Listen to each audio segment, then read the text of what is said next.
For years, Simon Cowell lived a life built on fame, success, and control. His world revolved around television ratings, contracts, and the sharp instinct that made him one of the most powerful figures in entertainment.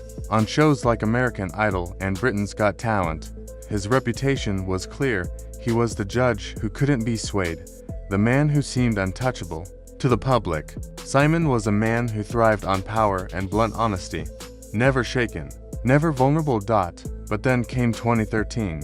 That was the year when everything he thought he knew about himself and his life began to change.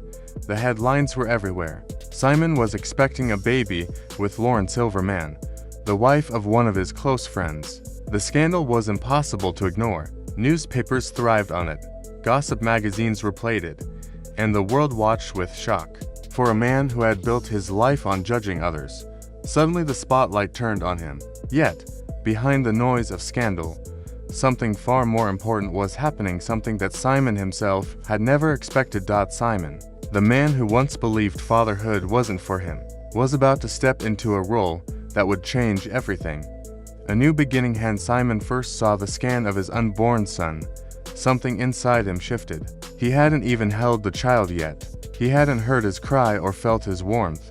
But at that moment, looking at the tiny life growing, he felt a door inside him open.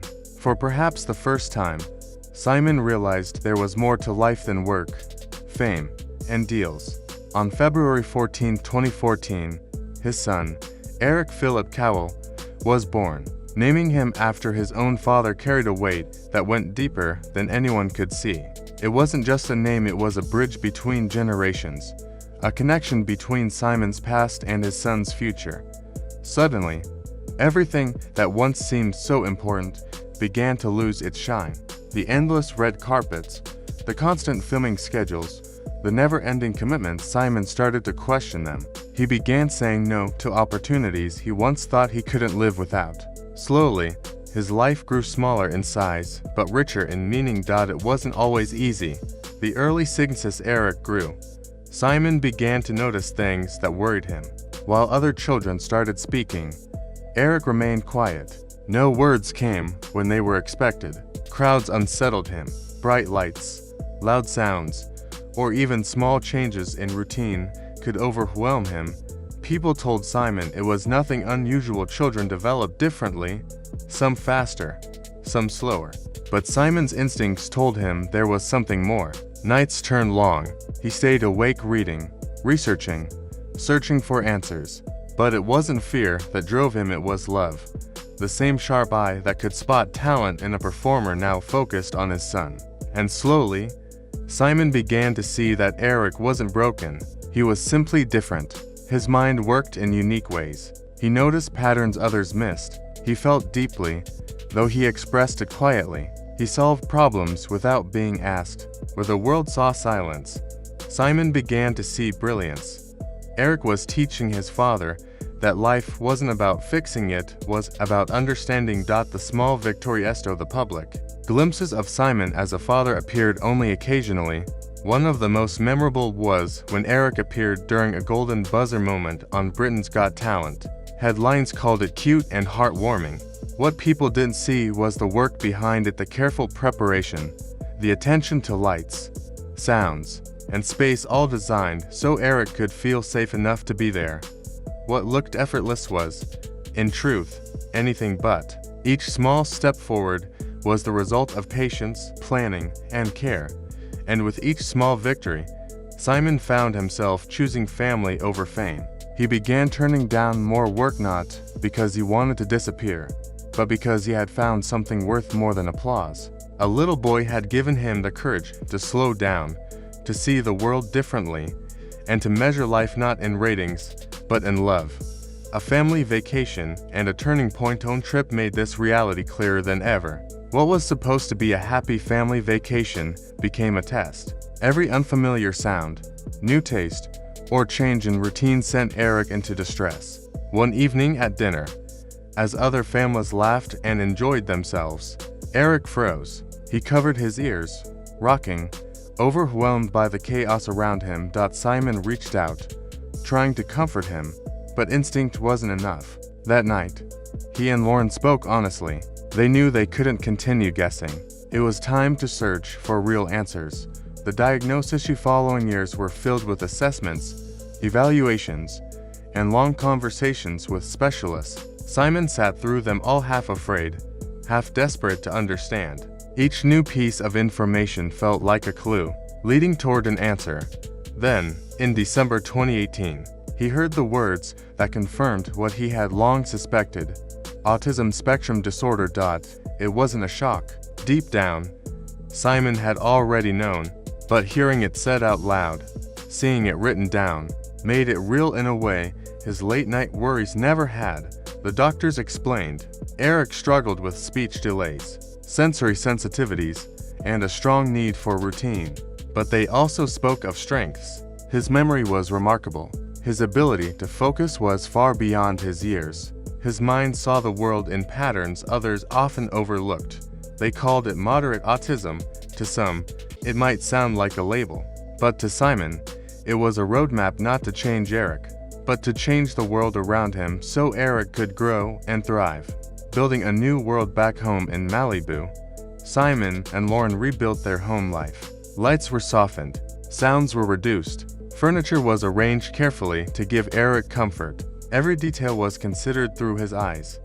Days became structured routines: quiet mornings, afternoons filled with speech therapy, occupational therapy, and play sessions. To outsiders, it might have looked ordinary, but each moment was carefully designed to help Eric succeed. Progress came slowly. A single word, a lingering hug, a fleeting moment of eye contact. To others, these seemed small. To Simon, they were everything. And yet, there was grief to not grieve for who Eric was, but for the future Simon had once imagined. The carefree adventures, the spontaneous laughter, the easy conversations, those dreams faded. In their place came something different, something no less meaningful. A fatherhood built on patience, structure, and unconditional love.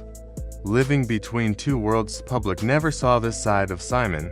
They still saw the sharp-tongued judge, the empire builder. But behind closed doors, his world revolved entirely around one boy. Fame, money, and recognition became background noise. But then came the hardest test, when the private world they had so carefully built collided with the public gaze. Rumors began to swirl.